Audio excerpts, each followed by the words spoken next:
Welcome to the Postpartum Coach podcast, where we embrace our needs as moms, we learn to lead ourselves first, then our families, and where we create our own healing from the inside out to find our way to the work we were meant to do in this world. I'm your host, a fellow mom of 3 and a certified life coach, Lizzie Langston.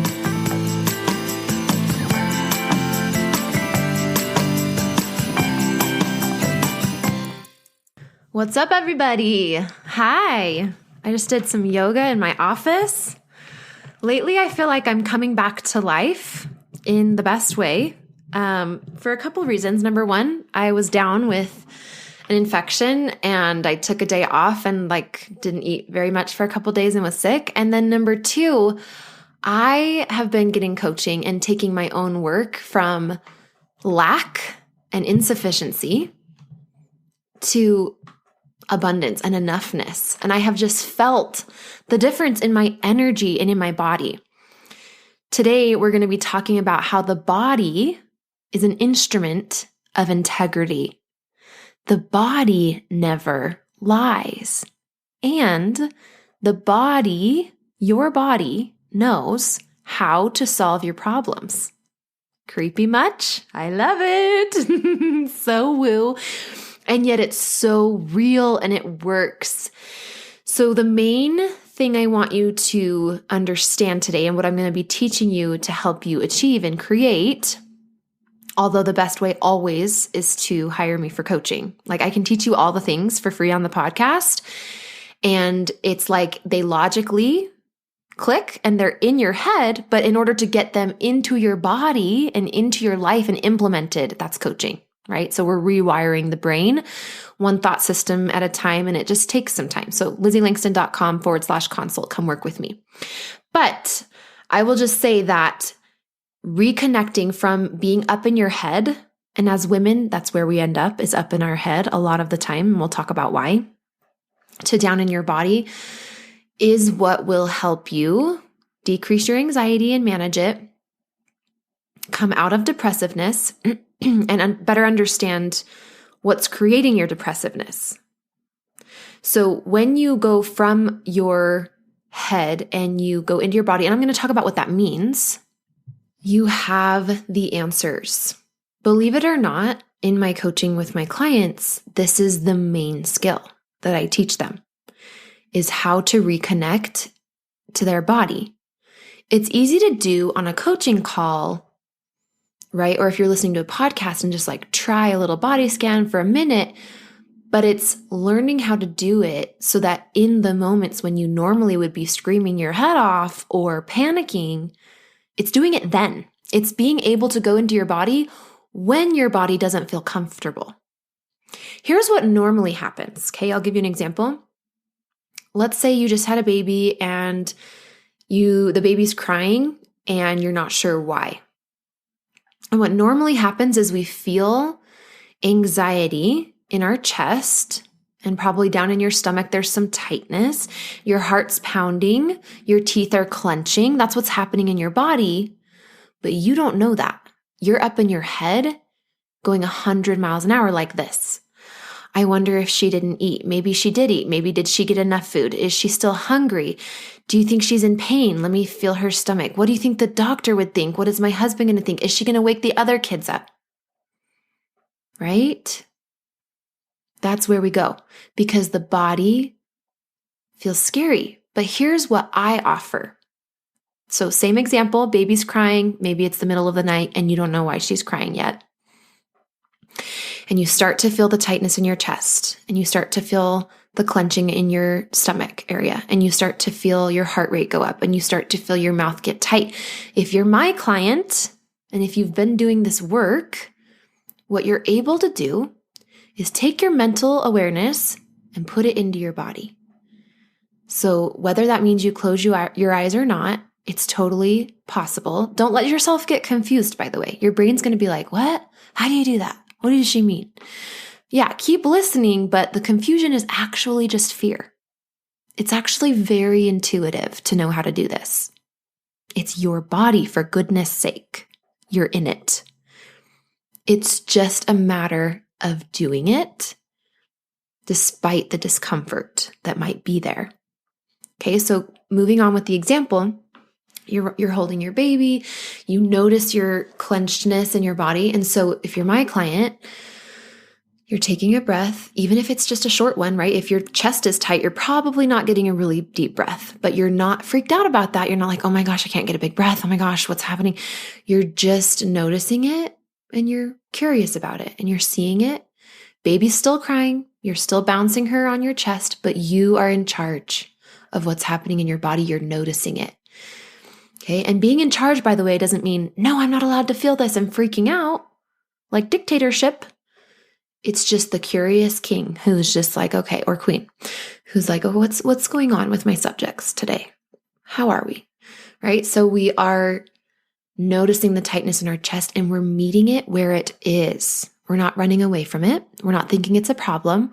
We're not avoiding it by running for miles an hour in our head with a million different thoughts trying to solve a problem.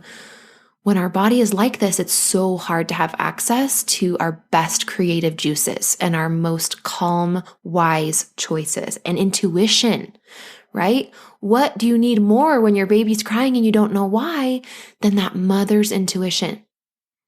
But when anxiety is present in our body, with this example, it's going to be very difficult to access the wisdom in our body, in our gut, right? Just those feelings and those senses that we can have using our body when the vessel, the precious vessel of our body, is completely blocked to us and taken up with anxiety, and we are just staying upstairs in our head. So I have an episode, I think it's 42, I want to say. It's on processing emotions. You can check out that process. I notice sometimes people want to feel confused about the 3 steps I say in there. And even my sweet clients sometimes are like, okay, wait, how do we do this? And I really want you to consider as you listen to this episode, there is not confusion. It's just clarity. It's just going into your body. It's closing your eyes and feeling what is in your body, which means you're not thinking and you're not listening to what's in your brain and your mind. We just don't want to let go. That's what really happens. We don't want to let go because we're grasping for control. That's why anxiety is created, and I have episodes on that too. So in this situation, if it were me and my baby was crying, I would probably want to close my eyes just to be able to better focus on my body, since my ears are hearing noises of baby, right? And so I'm going to close my eyes and I'm going to breathe, and my brain's going to want to start talking to me, and I'm just going to tell it that it's okay. And I'm just going to listen to my body, and I'm going to notice the tightness in my chest. And it's a curious, neutral observer. And all of a sudden, slowly, my breath starts to get a little bit more free. It's still kind of tight, but I'm noticing it starting to ease up. And my stomach starts to unclench. And right about then is when you have an idea. Like, maybe it's this. Okay, so when you go into your body, you're able to find the answers. They come in the form of a thought in your brain. But I really want to suggest that what your body's doing is integral to what your brain can do. And so if you want to change your life, and if you want to change thought patterns, it is a joint relationship. There's a marriage between body and mind. And knowing how to navigate that and what to do with your body and how to use your body in order to free up your mind so that you can, it's like symbiotic, right? Goes back and forth, is everything. It's so powerful. You become confident, calm, more present, more sure, more grounded. You get back in touch with passion, playfulness. Those are both things that we want in our motherhood that we cannot have when we're not in our body and when we are stuck in our mind most of the time. Now, you might be thinking, how do I know though, Lizzie? Like, this all sounds awesome. I want that. How do I know if I'm stuck in my brain and if I'm not really in my body? So the first way you'll know is if you have aches and pains that are pretty bad and you don't really realize them until they're hurting quite a lot. And you're not proactively taking care of your body. You're just kind of like, that's how you know you're in your head most of the time. So for example, let's say you work a 9 to 5, or maybe you work part-time and it's sitting at a desk and you're like furiously working away and answering emails and da-da-da-da-da-da. And then by like 4 p.m., you're just like, oh, my back is killing me. Yeah. So there was pain in your back. And this isn't a criticism. It's not like you're doing anything wrong. This is just like, oh, I'm disconnecting from my body, right? So there was pain available for you to witness and to feel that was not as big or as intense.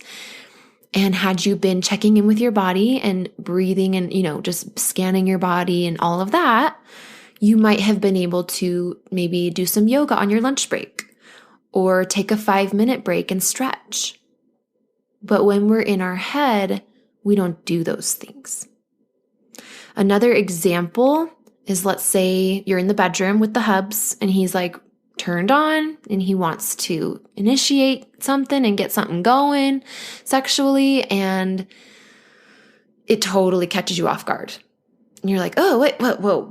Why are you touching me? Like, what are we doing? Ugh. Right? You were miles away in your head. There were probably cues being given, and you might have even been able to connect, right? And like be turned on in your body. And there you both are turned on. How fun. But like you were miles away in your head. I'll give you another example. Let's say your kids just want to play with you. Like, mommy, come play with us. And if you feel very resistant to that and you're like, oh no, and you're like peeling them off of you because you really are just like, I want to go do the dishes. But there's a part of you that wants to play with them and you kind of know that would be or could be fun. And you might even feel guilt, but like you just don't. You just go do the dishes or go do whatever that you think you should be doing because you're in your head. You're not asking your body. You're not making space and time for your body. Now, as you hear these, if you're anything like me, you might feel kind of sad. And it's okay. It's okay to let the tears come up. It's okay if you feel disappointed, kind of let down, kind of bummed, as you're starting to come to terms with this reality that you are in your head a lot of the time. As a mom and as a wife, another way you know you're in your head is if you just don't really like make time for fun. It's not a priority. You don't really know what you would do. You're just so involved in your head and the to-do list and the shoulds that there isn't this playful, experimental, what do I feel like doing right now? Listening to my body, connecting with my body, and having access to your inner playfulness and passion and purpose and wisdom and peace. The P's. Peace, playfulness, passion, purpose. It is the saddest thing. I think it's sad. It's unfortunate when we get this way, but there is a solution. Now, first, I want to talk about what I said I would talk about, which is why. Why do we get this way? I just want to explore this a little bit.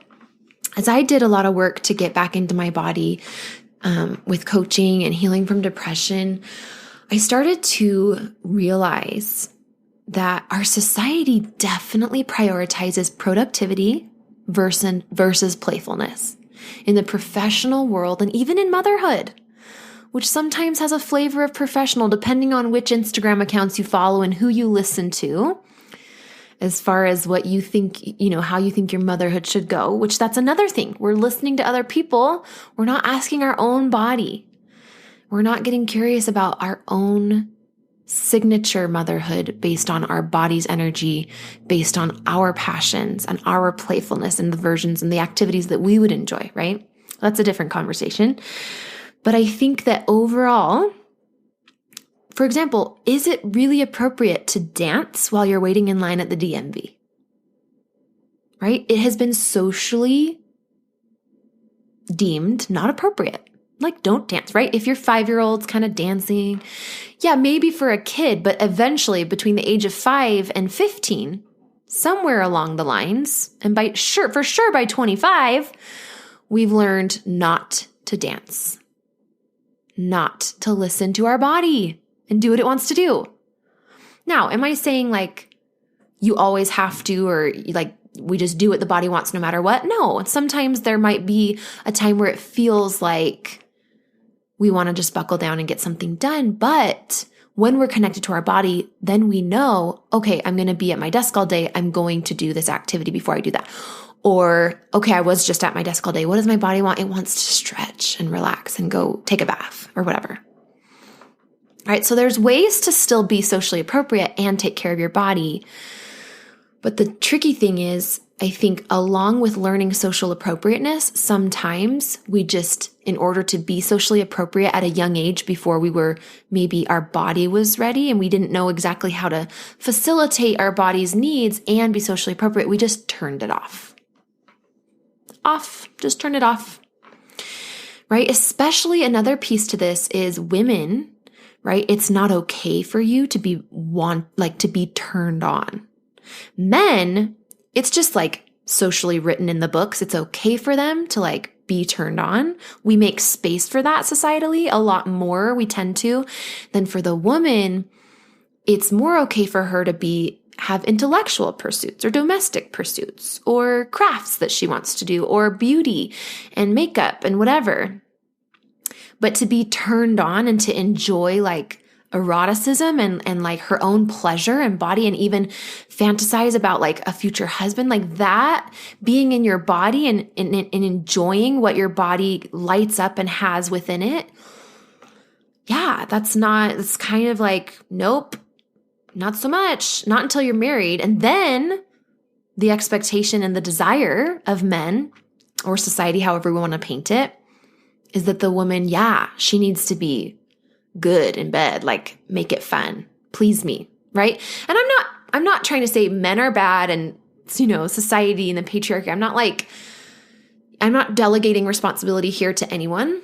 I think that there is some stuff that happens, and this is just so interesting to look at it. So take or leave any of this. If you're like, I don't like that, that's fine. Totally don't have to. But I have done some reflecting on this as to why women and moms get so in their head. The other piece, and this is probably the one that might hit home the most, is the shoulds. The shoulds, the obligation, the motherhood box, the law of motherhood that we put on ourselves of like, this is what a good mom does. I have to do this. It just has to get done. I hear women say that all the time. They just think it's like true, like the news. No, but somebody has to do the dishes, right? They ask me. No, not right. No. Right? And so we're just living in the land of obligation and shoulds, which is the land of your head, because of course it's not the land of what do I want to do. We're not asking our body. We're not getting in touch. We're literally like tuning that out and just doing the shoulds. So what I help women create is a motherhood where they are asking themselves first. And what that looks like and turns into is actually a motherhood full of passion and playfulness.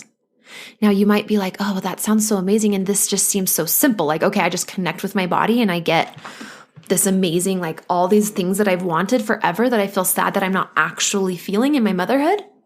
Yes, it's exactly what I'm saying. But I wouldn't say it is simple in the sense that your brain fights to keep you in your head. Like if you've been there, it just wants to strong arm the things and keep you in your head.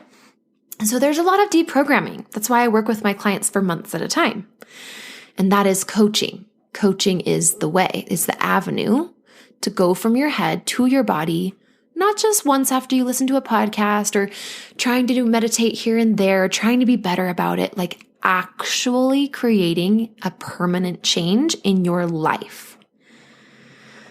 And it's not always easy.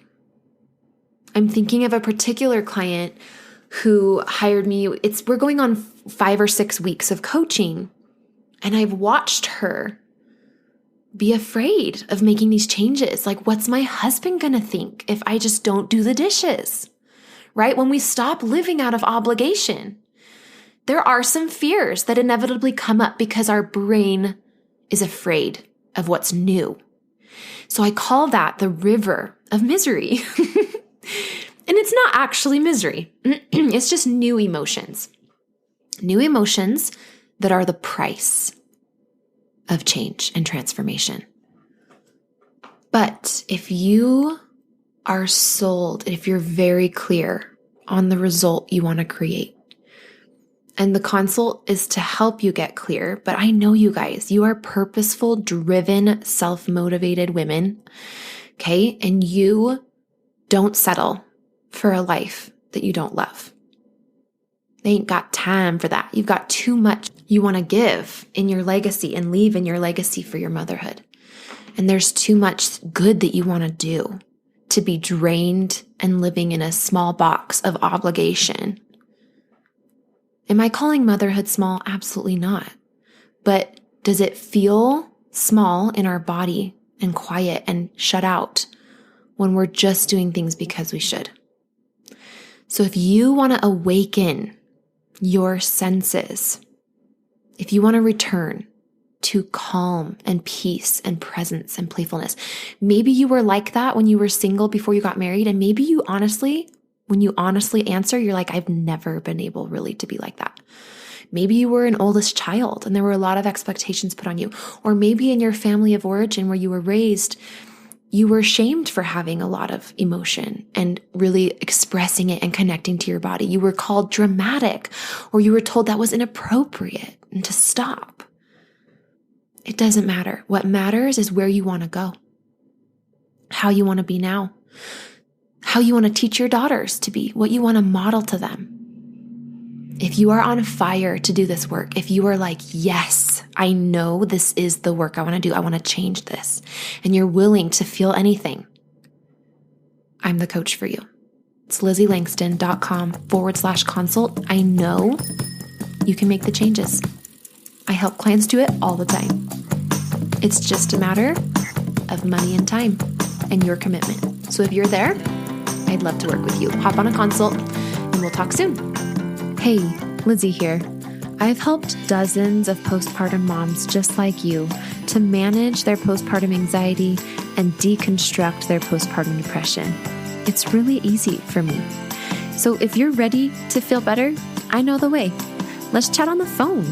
Set up a time by going to LizzieLangston.com/consult.